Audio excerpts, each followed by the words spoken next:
Nicolas Destienne d'Or, vous avez écrit sur la pandémie? Pas vraiment, non. Ça vous intéresse pas trop? Si, c'est passionnant, enfin, ça nous intéresse parce qu'on est forcément... Voilà, on est tous soumis à cette chose-là. Moi, je l'ai eu, et qui me l'a passé? Mon beau-père qui avait été vacciné de Pfizer 2 fois. Donc tout ça, voilà, on relativise beaucoup les choses quand même. Mais comment vous savez que c'est forcément votre beau-père? Ah, parce qu'on était en vase clos, perdu en Provence, dans un endroit où rien ne passe, et c'est lui qui me l'a passé. Vous voyez, donc il avait été vacciné 2 fois, il était a priori... Et vous l'avez eu à quelle période? Je l'ai eu là, il y a 1 mois. Et comment ça s'est passé? J'ai perdu le goût et l'odorat, c'est tout. Franchement, ce qui est épouvantable quand on aime manger les bonnes choses. Mais voilà, Et vous l'avez retrouvé? Oui, à peu près.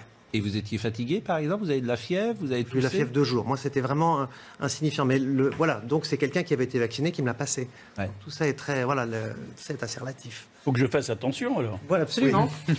Messieurs, faites vos jeux. Mais le vaccin n'empêche pas d'avoir, hein, évidemment, Oui. la maladie. Le vaccin empêche d'avoir une forme grave. Vous n'étiez pas vacciné. Non, je n'étais pas vacciné et je ne peux pas l'être avant un petit bout de temps. Mais pourquoi, par exemple, il y a un mois, vous auriez pu être vacciné, ou vous avez hésité à vous faire vacciner, ou... De toute façon, je ne pouvais pas l'être encore à ce Ouais. moment-là. Enfin, c'était il y a 2 mois, je ne pouvais pas l'être encore. Je n'avais pas l'âge. Puis on verra bien.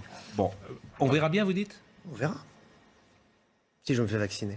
Non, mais ce qui est intéressant, c'est que vous êtes écrivain, donc vous avez peut-être un rapport différent d'un journaliste, d'un homme politique, sûrement même, et que vous pouvez porter sur cette crise, cette pandémie, un regard. C'est-à-dire que je suis écrivain, surtout j'ai écrit des livres de science-fiction et d'anticipation. Oui. J'ai l'impression, depuis 1 an et demi, qu'on vit dans un monde, petit à petit, un monde parallèle.